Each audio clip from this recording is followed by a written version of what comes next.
नमस्कार, आप सुन रहे हैं चेतना रेडियो 90.4 FM। हम आपके सामने आज कुछ अमृता प्रीतम, एक महान लेखिका के बारे में कुछ बताना चाहेंगे। आज अमृता प्रीतम की जन्मतिथि है। आज उन्हें 102 वर्ष हो चुके हैं।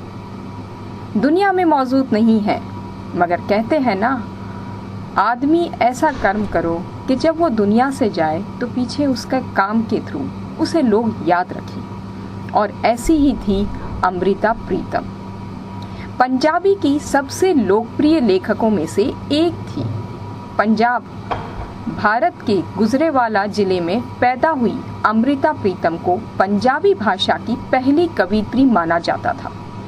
उन्होंने कुल मिलाकर लगभग 100 पुस्तकें लिखी हैं, जिनमें उनकी चर्चित आत्मकथा रसीदी टिकट भी शामिल है। अमृता प्रीतम उन साहित्यकारों में थी जिनकी कृतियां का अनेक भाषाओं में अनुवाद हुआ है। अपने अंतिम दिनों में अमृता को भारत का दूसरा सबसे बड़ा सम्मान पद्म विभूषण भी प्राप्त हुआ। उन्हें साहित्य अकादमी पुरस्कार से पहले ही अलंकृत किया जा चुका था।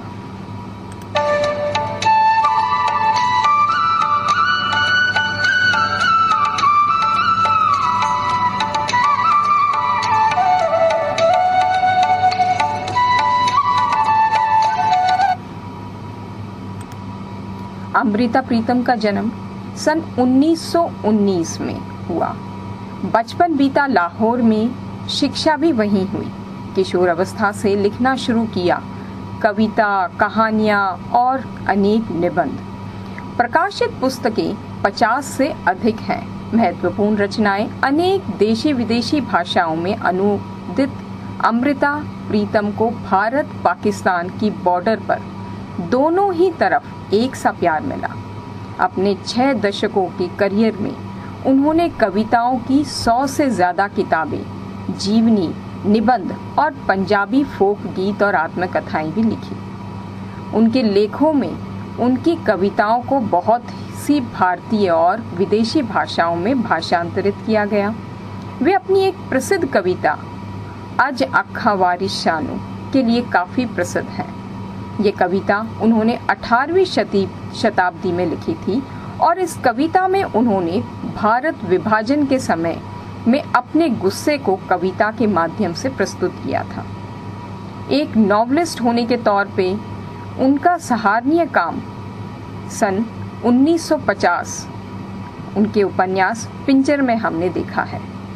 इस नॉवल पर एक फिल्म भी बनी है, पिंजर, जिसे अवार्ड भी मिला है। ये सन 2003 में बनी थी। जब प्राचीन ब्रिटिश भारत का विभाजन 1947 में आजाद भारत राज्य के रूप में किया गया था, तब विभाजन के बाद वे भारत के लाहौर में आई, लेकिन इसका असर उनकी प्रसिद्धि पर नहीं पड़ा। विभाजन के बाद भी पाकिस्तानी लोग उनकी कविताओं को उतना ही पसंद करते थे जितना विभाजन से पहले करते थे। अपने प्रतिद्वंदी मोहन सिंह और शिव कुमार बटालवी के होने के बावजूद उनकी लोकप्रियता भारत और पाकिस्तान दोनों ही देशों में कम नहीं हुई। अमृता अपनी लंबी बीमारी के बाद 31 अक्टूबर सन 2005 को अपने प्राण त्याग गई। वे 86 वर्ष की थी और दक्षिणी दिल्ली के हौस खास इलाके में रहती थी। अब वे हमारे बीच नहीं है, लेकिन उनकी कविताएं, कहानियां, नज़में और संस्मरण सदैव ही हमारे बीच हैं और आगे भी रहेंगे। अमृता प्रीतम जैसी साहित्यकार रोज रोज पैदा नहीं होती। उनके जाने से एक युग का अंत हुआ है। अब वे हमारे बीच तो नहीं है, लेकिन उनका साहित्य हमारे बीच आज भी जिंदा है और हमारा मार्गदर्शन सदैव करता रहेगा। जब हम अमृता की बात करते हैं तो उनका ये परिचय हमारे जहन में जरूर आता है कि अमृता एक शानदार लेखिका थी, पंजाबी भाषा की प्रसिद्ध लेखिका। उनका पंजाबी नज्म अज अखा वारिस शानू ने पंजाब के तकसीम के वक्त महिलाओं पर हुए जुल्म की बात कही। अमृता का उपन्यास पिंजर महिलाओं पर हुए जुल्मों की बात करता था और उसका किरदार पूरो तो जैसे अमर ही हो गई। अमृता जो साहित्य अकादमी पुरस्कार पाने वाली पहली महिला बनी। अमृता जिन्होंने अपने जीवन के साथ देश की तमाम महिलाओं के जीवन को जोड़ के लिखा और तकसीम के बाद भी हिंदुस्तान के अलावा पाकिस्तान में भी बराबर मशहूर रही। लेकिन रुकिए और आज जरा अपने फेसबुक टाइमलाइन, अपने इनबॉक्स पर नजर दौड़ाइए। क्या अमृता का ये परिचय आपको विकिपीडिया के अलावा कहीं और भी पढ़ने मिला है? मुझे यकीन है 80% लोगों का जवाब होगा नहीं। अगर ये परिचय किसी ने पढ़ा भी हो तो उसमें एक बात और जोड़ी गई होगी जिस पर ज्यादा जोर दिया गया है, और वो बात ये कि अमृता प्रीतम साहिर लुधियानवी की प्रेमिका थी, कि वह साहिर से बेहद प्यार करती थी, कि वह उनकी छोड़ी हुई सिगरेट पीती थी, या ये बात कि इमराज अमृता से बहुत प्यार करते थे लेकिन अमृता को साहिर से ज्यादा प्यार था। जाहिर सी बात है अमृता के जीवन का एक बड़ा हिस्सा इश्क में बीता था। सबका बीतता है। क्या एक लेखिका को सिर्फ इसलिए याद किया जाना चाहिए कि वो इश्क करती थी? बरसों पहले अमृता प्रीतम की एक पुरानी इंटरव्यू में उनकी आवाज में ये पंक्तियां सुनी थी। कोई भी लड़की हिंदू हो या मुसलमान अपने ठिकाने पहुंच गई तो समझना कि पूरो की आत्मा को ठिकाने मिल गया। अब ये पूरो कौन है? जी, ये पूरो उनकी मशहूर उपन्यास की हीरोइन है। उसका नाम है पूरो। लेकिन इन पंक्तियों का मतलब क्या है ये पूरी तरह समझ नहीं आएगा जब तक आप पिंजर नाम की ये किताब पढ़े ना, जो अमृता देवी ने लिखी है। और अमृता प्रीतम की इसी उपन्यास पे एक हिंदी फिल्म भी बनी है जिसे अवार्ड भी मिला है।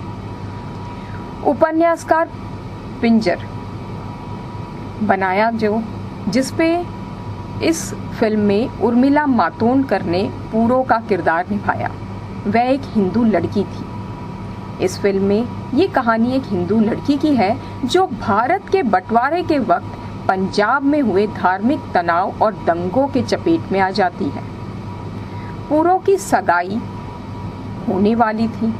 उसका पति रामचंद्र था जिसके वह हमेशा सपने देखा करती थी, लेकिन उससे पहले ही उसे एक मुस्लिम युवक ने उठा लिया और निकाह कर लिया।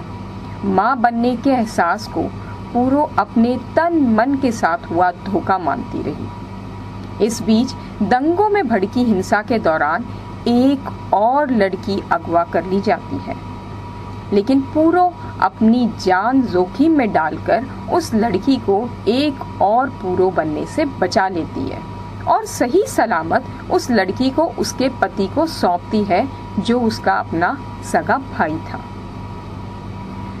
और तब उसके मन में ये अल्फाज निकलते हैं, कोई भी लड़की हिंदू हो या मुसलमान अपने ठिकाने पहुंच गई तो समझना कि पूरो की आत्मा ठिकाने पहुंच गई। और एक नई समझ के साथ जब आप पूरो के ये शब्द सुनते हैं तो मन में एक सिहरन सी उठती है। जिस तरह उन्होंने औरत के मन की, उसकी इच्छाओं की, उसके भीतर छुपे खौफ, उसके साथ हुई ज्यादतियां और उसके सपने को अल्फाज दिए हैं, ये उस दौर की बहुत अनोखी बात है। बीबीसी इंटरव्यू में एम्ब्रोज ने बताया था, अमृता की उंगलियां हमेशा कुछ न कुछ लिखती रहती थी, चाहे उनके हाथ में कलम हो या ना हो। अमृता की जिंदगी के कई आयाम थे। ओशो से भी उनका जुड़ाव रहा और उनकी किताब की भूमिका भी उन्होंने ही लिखी। बचपन में ही माँ की मौत, बंटवारे का दर्द, एक ऐसी शादी जिसमें वो बरसों घुट कर रही, साहिर से प्रेम और फिर दूरियां और इमरोज का साथ अमृता प्रीतम के जीवन कई दुखों और सुखों से भरा रहा। उदासियों में घिरकर भी वो अपने शब्दों से उम्मीद दिलाती है जब वो लिखती हैं, दुखांत ये नहीं होता कि जिंदगी की लंबी डगर पर समाज के बंधन अपने कांटे बिखेरते रहें और आपके पैरों से सारी उम्र लहू बहता रहे। दुखांत यह होता है कि आप लहू लुहान पैरों से एक ही जगह खड़े हो जाएं, जिसके आगे कोई रास्ता आपको बुलावा ना दे। तो ये साल 2021 अगस्त का महीना, अगस्त के महीने का आखिरी दिन अमृता प्रीतम की जयंती को 102 साल हुए। आज हम अमृता प्रीतम को एक जुनूनी महिला, जुनूनी उपन्यासकार, जुनूनी लेखिका, जुनूनी कवित्री के नाम से याद कर रही हैं।